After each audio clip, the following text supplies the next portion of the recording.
Muy bien, si hay un actor clave en el ecosistema turístico iberoamericano son las MIPYMES. Son los pequeños hoteles, los restaurantes familiares, los emprendimientos locales, los que dan rostro, sabor y carácter a nuestras experiencias como viajeros. Pero también son los más vulnerables a las crisis y los que más apoyo necesitan para dar ese salto de lo local a lo global. Hoy vamos a escuchar a alguien que conoce de cerca esa realidad y que lidera una organización clave para el sector en Colombia. Con ustedes le damos la palabra a José Duarte, presidente de Cotelco, para hablarnos sobre cómo fortalecer a las MIPYMES del turismo y hacerlas más competitivas sin que pierdan su esencia. Gracias. No sé si tienes un pasador, no sé si tienen un pasador. Eventualmente. Bueno, no. ¿Se me ayudan con un pasador? Sí. Para hacerlo más rápido. Bueno, muchas gracias. Gracias. Bueno, muy buenas tardes a todos. Por supuesto, también me sumo a los agradecimientos y a las felicitaciones a Narciso, a todo su equipo, a Matías, bueno, y a todos los colaboradores y aliados en todo este proceso, a ProColombia, al Gobierno Nacional, con el Ministerio, con Fontur, con cada uno de los actores que ha hecho posible esta conversación. Estamos muy felices de que estén acá en Santa Marta, que conozcan el Caribe colombiano y que, por supuesto, también ayuden a promover luego este destino maravilloso que está cumpliendo estos 500 años, también celebrándolos con ustedes.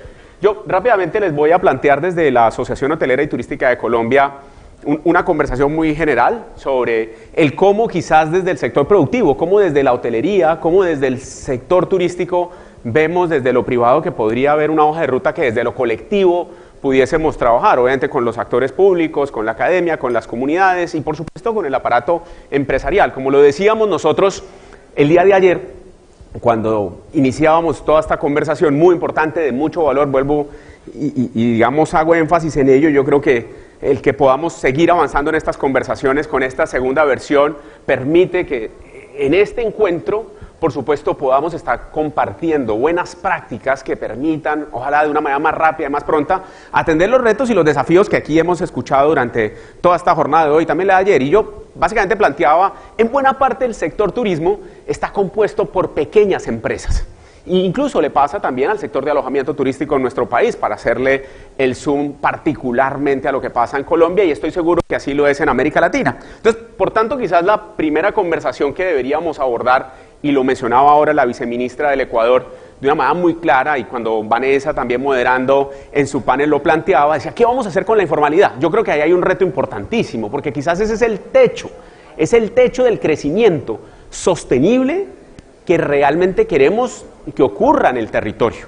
¿Por qué digo que es el techo? Porque pues básicamente una empresa pequeña que se mantenga en la informalidad pues no va a poder tener los incentivos, como lo planteaba incluso la viceministra de una manera muy clara, para poder crecer, para poder acceder a capital, para poder acceder a recursos que le permitan crecer y por supuesto darle sostenibilidad a su negocio. O también incluso, si se quiere, evidentemente poder ser competitivo en un mercado global que cada vez más le va a estar exigiendo evidentemente unas reglas de formalidad para poder participar en él. Aquí, digamos muy rápidamente, quizás en términos de resumen, voy a plantear la conversación de la siguiente manera.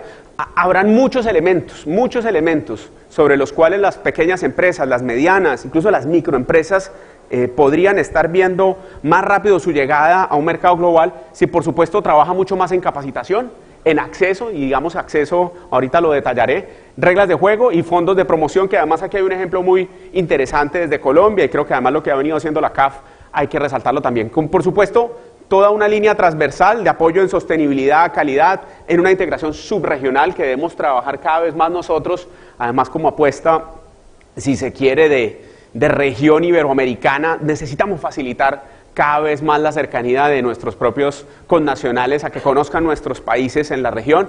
Infraestructura, necesitamos avanzar mucho más en términos de infraestructura. Seguridad y confianza, que no es menor, y por supuesto planteo ese principal reto, que es el reto de la informalidad. Entonces, abordo muy rápidamente esto. En temas de capacitación, yo creo que ya lo han hablado en múltiples oportunidades. Nosotros desde la asociación, además en un proceso, en un ejercicio de formación y de capacitación que logra hacer el gremio, por ejemplo, este año, espera capacitar a cerca de 5.000 trabajadores del alojamiento turístico. Y yo creo que en eso hay que seguir avanzando para que podamos nosotros, sí, cada vez más traer mejor servicio, calidad y permitir que con ello haya competitividad y podamos seguir atrayendo más turistas. Si no tenemos un buen servicio, pues no vamos a poder brindar esa experiencia positiva. Y de ahí que sea muy importante esa capacitación y esa formación, por supuesto, de ese talento que tiene evidentemente todo el sector turismo. Esta es, por ejemplo, una de las iniciativas que adelantamos a través de, por ejemplo, en este caso, en este año con Fontur, o en años anteriores lo hacemos con el SENA, porque hace parte también de esas contribuciones parafiscales que logra el sector productivo en Colombia disponer en un fondo para poder luego generar procesos de capacitación y de formación del talento humano. Entonces, aquí hay algunos ejemplos, voy a pasarlos muy rápido, más porque ya sabemos un poco la necesidad de manejo del tiempo que tenemos ahora ya al finalizar esta agenda y muy clave, además de abordar esta conversación sobre servicio y calidad y también, si se quiere, sobre la adopción de nuevas tecnologías para poder ser cada vez más competitivos desde, por ejemplo, la implementación de una tecnología que haga que podamos reducir, por ejemplo, en términos operacionales en el consumo energético, y eso hay que llevárselo, por supuesto, a esas micro, a esas pequeñas, a esas medianas empresas también para que entiendan que ahí hay realmente un mercado que está evolucionando muy rápido y son esas tecnologías que permiten que sean cada vez más competitivas las empresas. El otro punto en términos de capacitación, y no es menor, es el cómo también logramos que, por supuesto, estas microempresas, las comunidades también puedan tener este servicio turístico dispuesto en un mercado que es altamente digitalizado y que depende de un comercio electrónico que está creciendo, pero por supuesto casi que de una manera transversal había que plantear para todos nuestros países pues la necesidad de seguir abriendo posibilidades de conectividad. Si no tenemos esta conectividad, pues estas empresas que son pequeñas y que están en territorios distantes no van a tener la posibilidad de plantear ese producto en mercados internacionales. Rápidamente, digamos, nosotros vemos en el acceso, o quizás les plantearíamos en el acceso en esta conversación a todos, acceso a mecanismos de financiamiento, pero aquí voy a hacer un zoom. Yo creo que nosotros deberíamos estar dando una conversación no solamente de acceso a financiamiento, que por ejemplo lo viene haciendo bien la CAF, acompañando con líneas de crédito a la banca para poder derramar recursos con unas tasas más bajas que las tasas convencionales en el mercado. Nosotros estamos haciendo unos acuerdos con algunas instituciones financieras y esperamos en los próximos días también tratar de movilizar algunas señales para que los pequeños, medianos empresarios puedan acceder a un crédito más económico. Pero más allá de eso, yo creo que aquí tenemos que compartir buenas prácticas sobre lo que han venido haciendo distintos países, por ejemplo como Brasil. Entonces en Brasil, cuando una persona brasilera va a poder contratar o pagar un servicio turístico, y lo he hecho porque además he tenido la oportunidad de reservar, por ejemplo, un hotel en Brasil, allí lo que ocurre es que le plantean inmediatamente la posibilidad de pagarlo a 3 meses, sin intereses. Nosotros aquí tuvimos una conversación muy interesante, el gobierno nacional planteaba la necesidad de poder direccionar más recursos para el sector turismo, pero visto desde los prestadores de servicios, y eso es importante, pero no podemos dejar a un lado la demanda.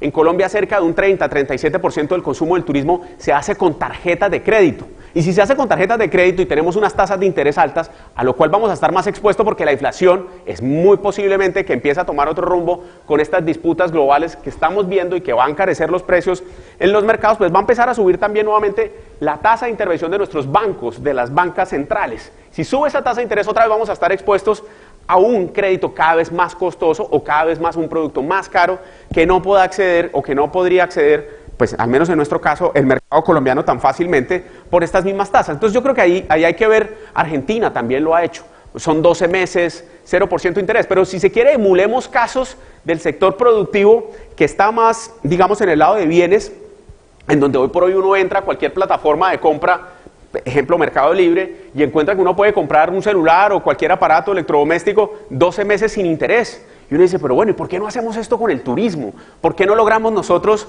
que más bien el colombiano pueda viajar más por su país, o el peruano viajar más por Perú, o el ecuatoriano viajar más por Ecuador, logrando que existan formas de financiamiento de ese gasto para estimular, por supuesto, el mercado nacional? Y el otro es el acceso a la información. Aquí hay rápidamente, digamos, un zoom sobre lo que está ocurriendo en términos de acceso a financiamiento desde las pequeñas empresas, eso medido a través del índice de viajes y turismo que también desarrolla de una manera importante el Foro Económico Mundial. Y ahí hay, digamos, algunos promedios. Uno podría sacar de allí a Canadá y a Estados Unidos y puede empezar a medir un poquito lo que pasa con nuestros países y, por supuesto, plantear de allá unos retos de acceso al financiamiento, que es importante, pero no dejemos a un lado lo que pueda ocurrir con el acceso al consumo, al consumo del nacional y ojalá lo podamos estimular en el marco de estas conversaciones iberoamericanas. Reglas de juego, digamos, lo planteábamos muy rápidamente. Aquí hay un zoom especial solamente para lo que puede ser el alojamiento turístico. Si uno suma todas las empresas del sector turismo, está hablando de cerca de un 98% de ellas que son pequeñas empresas. Y aquí lo que estamos viendo nosotros es que, por supuesto, estamos compuestos principalmente por empresas muy pequeñas. No me voy a detener aquí en el detalle colombiano, ahora les traigo unas cifras mucho más resumidas para aprovechar esta conversación. Aquí está la totalidad de los prestadores de servicios de alojamiento turístico en el país, que está en un registro nacional de turismo, que lo administra o que lo lidera, por supuesto, primero en el liderazgo el Viceministerio de Turismo y lo administra Confecámaras, digamos, las cámaras de comercio de nuestro país, que son las que se encargan de practicar este mismo registro. Pero el líder de la política del registro es el Viceministerio de Turismo. Y aquí vemos unos retos importantes que las traigo aquí a continuación para ustedes, porque sé que es una conversación global. Ya la viceministra y varios más lo han dicho, no solamente son los retos, digamos, de las empresas locales para convertirse en globales, sino también cómo atendemos problemas globales que por supuesto se convierten, si se quiere, como lo hemos dicho nosotros, en una conversación local. Porque es local, digamos, ya es lo global y lo local unido. ¿Qué está ocurriendo? Ante un fenómeno, un crecimiento, una tipología de la vivienda turística, que bienvenida es, y aquí tengo que hacer una salvedad importante a todos ustedes que no conocen de pronto con suficiencia lo que es Cotelco. Cotelco es la Asociación Hotelera y Turística del país, pero representa viviendas turísticas en Colombia. Nosotros dentro de nuestra organización tenemos, por ejemplo, alojamientos rurales, tenemos vivienda turística y tenemos apartamento turístico que cumplen con toda la ley y con todas las normas. Es decir, sí se puede hacer un turismo formal cumpliendo las normas y las reglas presentes y poder propiciar un turismo sostenible y respetuoso con las comunidades también.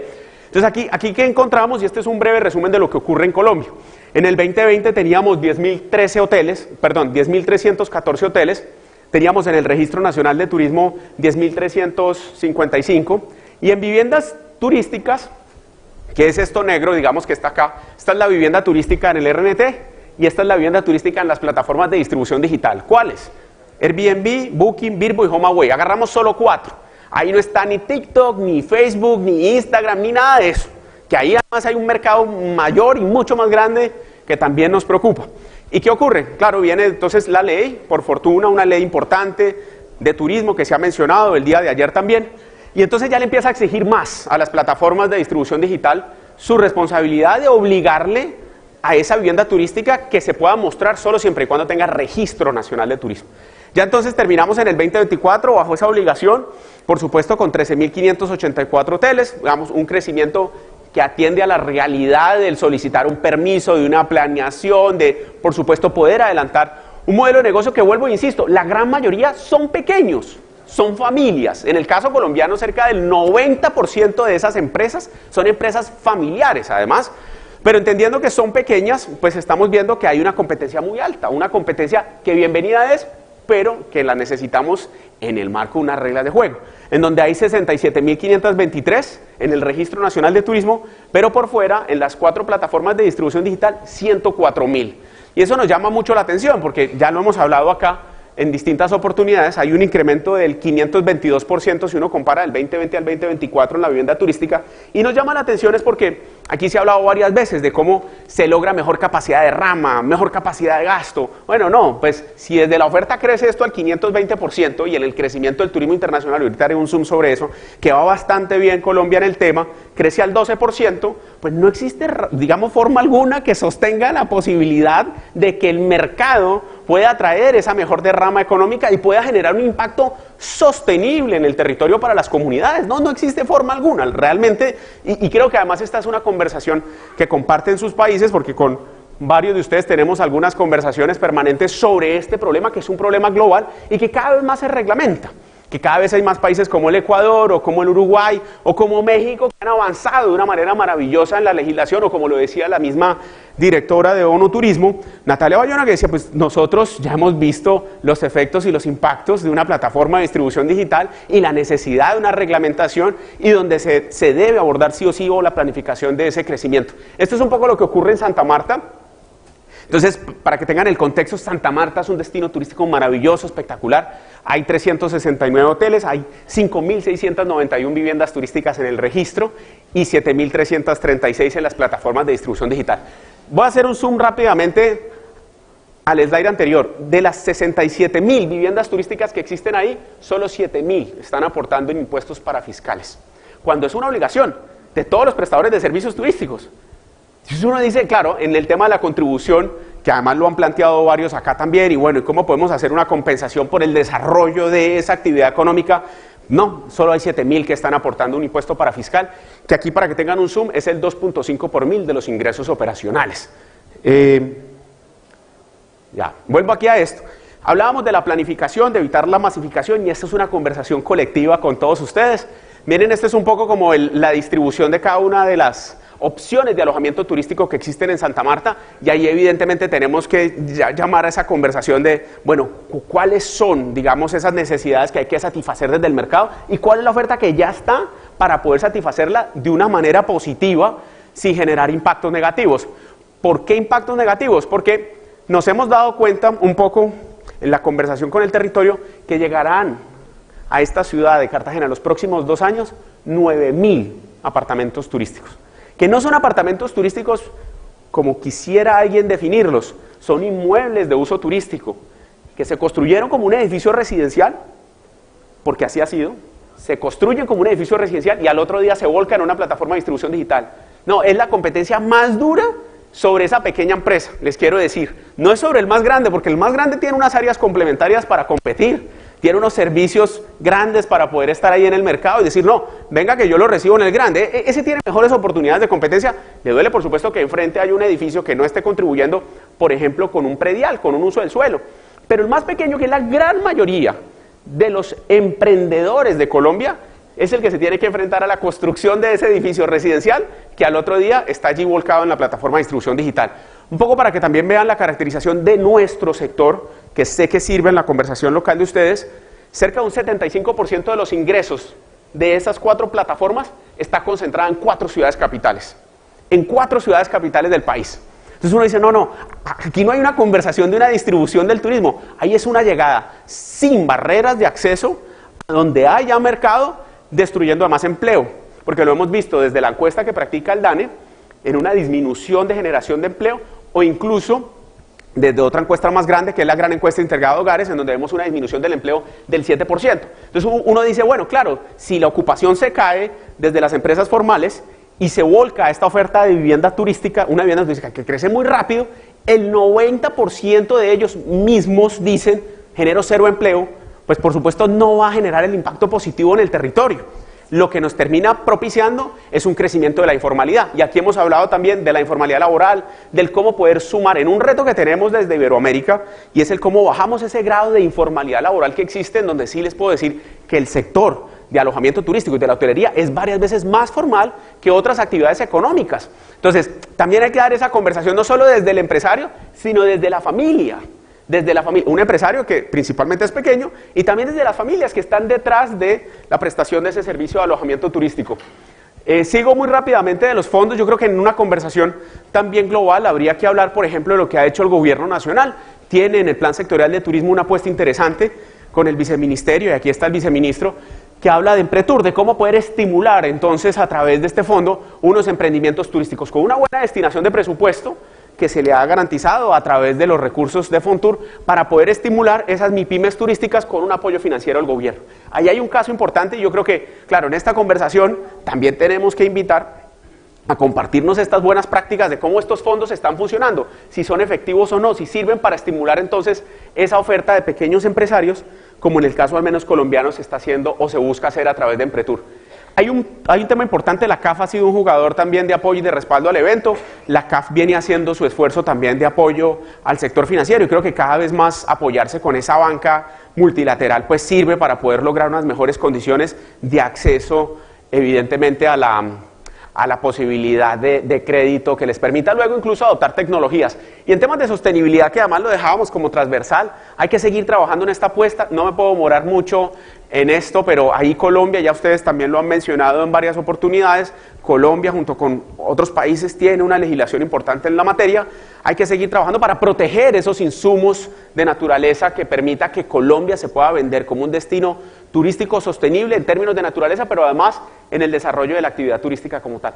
En integración subregional, yo creo que es importante avanzar un poco más en esta conversación de cómo logramos que nuestros ciudadanos de cada uno de nuestros países puedan movilizarse cada vez más libre por nuestros países. Nosotros tenemos, y le contaba a la viceministra, por ejemplo, una ruta de conexión con el Pacífico ecuatoriano y el Pacífico colombiano. Es una vía perfecta, está lista para aprovecharse y no se puede aprovechar hoy por un tema de conversación entre ambos gobiernos para lograr que exista un tránsito entre las personas y aprovechar una infraestructura de verdad, del mejor nivel posible.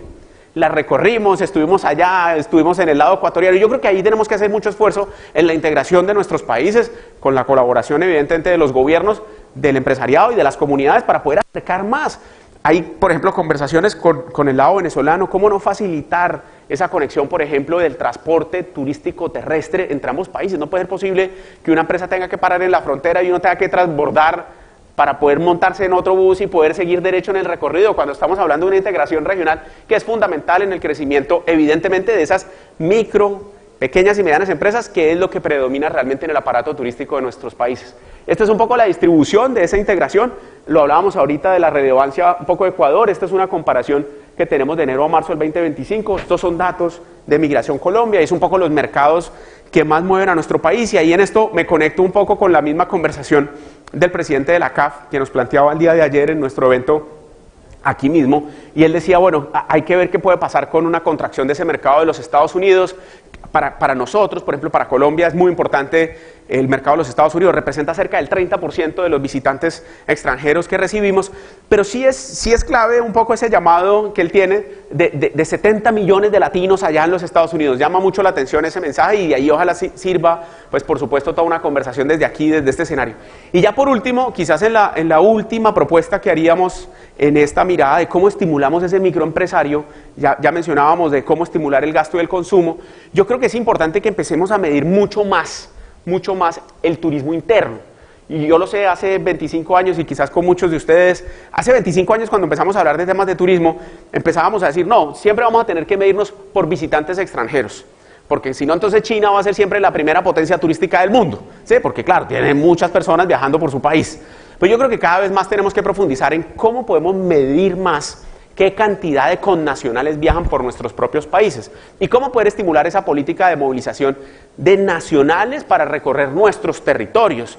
Y ahí tenemos nosotros un reto, por supuesto lo hemos hablado en distintos espacios con el gobierno sabe que tenemos unos muy buenos indicadores en el turismo internacional, la verdad lo celebramos, ahí hay un crecimiento importante de un trabajo articulado con ProColombia, con el Ministerio, en donde ya tenemos más de 10.000 millones de dólares en divisas, esos son resultados maravillosos, pero pesa mucho más en nuestras economías el turismo nacional. Y no podemos dejar de lado ese turismo nacional. Si hoy estamos hablando de una integración, de una conversación iberoamericana, pues necesitamos buscar que como política de turismo sostenible podamos lograr que más nacionales se muevan. Hoy por hoy nosotros vemos una contracción en el turismo nacional. Y esa contracción en el turismo nacional evidentemente también nos genera unos desafíos en términos de sostenibilidad de esas pequeñas empresas, de esas microempresas y por supuesto también de las grandes empresas que están generando empleo y contribuciones en nuestro país. Muchísimas gracias y esperamos que terminen de disfrutar esta agenda aquí en Santa Marta.